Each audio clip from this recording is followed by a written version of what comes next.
आप देख रहे हैं सौगंध टीवी, सौगंध वतन की। नमस्कार, आप देख रहे हैं सौगंध टीवी। महाभारत कथा के केंद्र में रहने वाली द्रौपदी के बारे में आप सभी जानते होंगे। द्रौपदी राजा द्रुपद की बेटी और 5 पतियों की पत्नी थी। भारत में आज भी कुछ राज्य ऐसे हैं जहां महाभारत काल के बहुपति प्रथा के रिवाज को बरकरार रखे हुए हैं।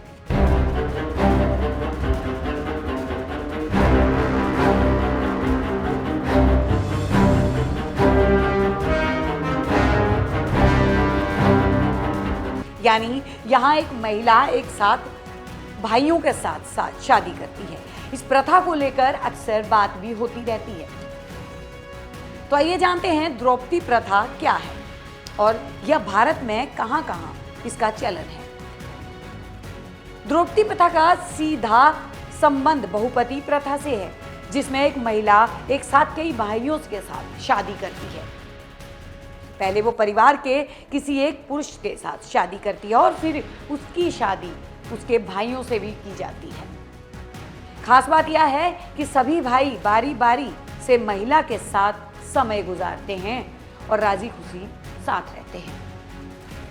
भारत की एक ऐसी जगह है जहां पर द्रौपदी प्रथा आज भी चलन में है और लोगों को कोई शिकायत भी नहीं है। उदाहरण के लिए इस रिवाज का चलन ज्यादातर हिमाचल प्रदेश के किन्नौर जिले और उत्तराखंड के कुछ इलाकों में देखने को मिलता है। तिब्बत में भी इस प्रथा का जिक्र मिलता है। खैर, पिछले कुछ सालों में तिब्बत के अंदर इस प्रथा को ना के बराबर देखा गया है। हिमाचल और उत्तराखंड के इलाकों में भी ये प्रथा अब कम हो चुकी है। खास तौर पर यह प्रथा हिमाचल और उत्तराखंड के कवायली इलाकों में प्रचलित है।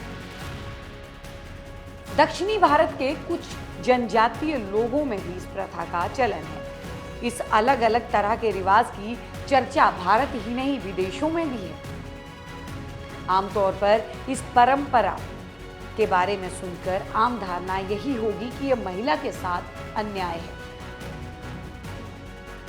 किंतु मीडिया रिपोर्ट्स की माने तो कबायली इलाकों की महिलाएं खुशी से इस प्रथा को स्वीकार करती हैं और वे अपने जीवन को सुखद बनाती हैं।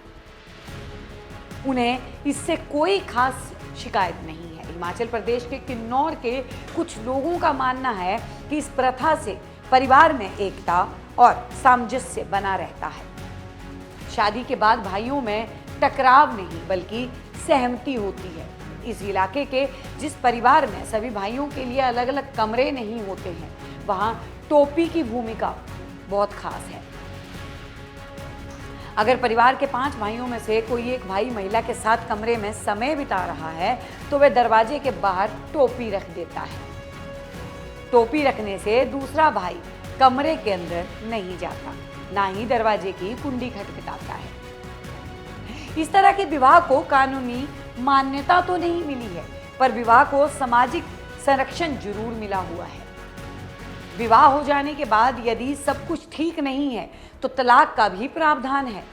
तलाक कराने के लिए महिला और पुरुष दोनों पक्षों के लोग पंचायत करते हैं और तलाक की सहमति होने पर एक लकड़ी को लेकर तोड़ दिया जाता है। लकड़ी का तोड़ना अलग होने का प्रतीक माना जाता है, पर ऐसा नहीं है कि तलाक हो जाने के बाद दोनों पक्ष फिर से एक साथ नहीं रह सकते। अगर दोनों पक्षों की सहमति बन जाती है तो वो दोबारा से शादी की जा सकती है। इस प्रथा की शुरुआत के संदर्भ में बिल्कुल ठीक ठाक जानकारी तो नहीं है, पर हिमाचल के लोगों के मुताबिक ये प्रथा महाभारत काल से चली आ रही है। लोगों का कहना है कि पांडवों ने अपने अज्ञातवास के दौरान हिमाचल प्रदेश के कनूर क्षेत्र में समय बिताया था, तभी से ये रिवाज जारी है। इस प्रथा को मानने वाले लोग कई तरह के सकारात्मक दावे भी करते हैं। उनके मुताबिक बेहतर दाम्पत्य जीवन के लिए बहुपति प्रथा अच्छी है। दावा है कि इस प्रथा को अपनाने वाले घरों में सौहार्द की भावना बनी रहती है। महिला से जो बच्चा पैदा होता है वे अपने असली पिता को पिता कहता है और पिता के भाइयों को छोटे पिता और बड़े पिता कहकर संबोधित किया जाता है। परिवार में संपत्ति का बंटवारा बहुत रेयर केस में होता है। परिवार में भाईचारे की भावना बनी रहती है और विवाहिता महिला एक पति वाली महिला की तुलना में खुद को ज्यादा सुरक्षित समझती है। यह भी मान्यता है कि इस प्रथा के कारण महिला आखिरी पति के जीवित होने तक सुहागिन बनी रहती है। हिमाचल प्रदेश के किन्नौर जिले में ज्यादातर घर की कमान महिलाओं के हाथों में होती है।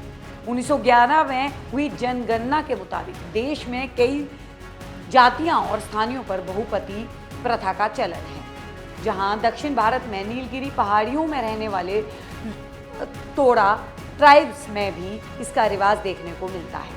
वहीं केरल के नायर महिलाएं भी ऐसा करती हैं। अरुणाचल में भी खास आदिवासी जनजाति के बीच ऐसी प्रथा है।